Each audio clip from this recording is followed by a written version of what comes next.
নমস্কার বন্ধুরা, তোমরা সবাই কেমন আছো? আশা করছি ভালো আছো। আমি একদমই ভালো নেই।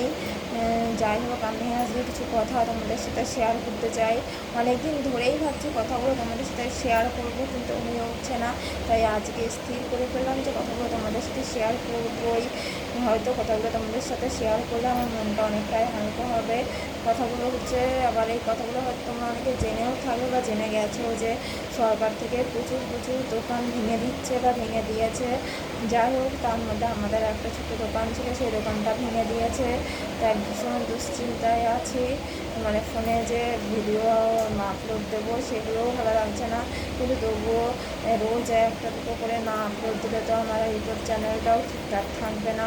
এই কারণেই আর কি, যত চিন্তায় থাকুক মাথায়, একটা করে দুটো করে ভিডিও আপলোড আমি দিচ্ছি। ঠিক কেমন হচ্ছে তাও জানি না, ভিডিওগুলো দেওয়ার দরকার তাই দিচ্ছি।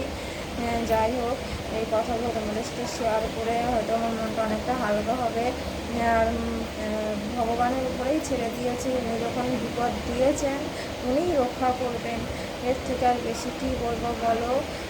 যাই হোক, এই কথাগুলো শেয়ার করার জন্য তোমাদের সাথে আমি ছোট্ট ভিডিওটা করলাম। দেখো, কথাগুলো তো এমনি এমনি তোমাদেরকে বলা যায় না, তার জন্য তো এত ছোটো ভিডিও করতেই হয়। ওই কারণেই করা। আর বেশি কিছু বললাম না, শুধু একটা কথা বলবো যে ভিডিওটা ভালো লাগলে তোমরা লাইক করে দিও, কমেন্ট করে দিও। আর পারলে হাত জোর করে বলছি, প্লিজ দয়া করে আমার চ্যানেলটাকে সাবস্ক্রাইব করে দিও, আমার পাশে থেকো। আর কিছু বললাম না, এ পর্যন্তই। তোমরা সবাই ভালো থেকো, সুস্থ থেকো, আর আমার পাশে থেকো। টাটা।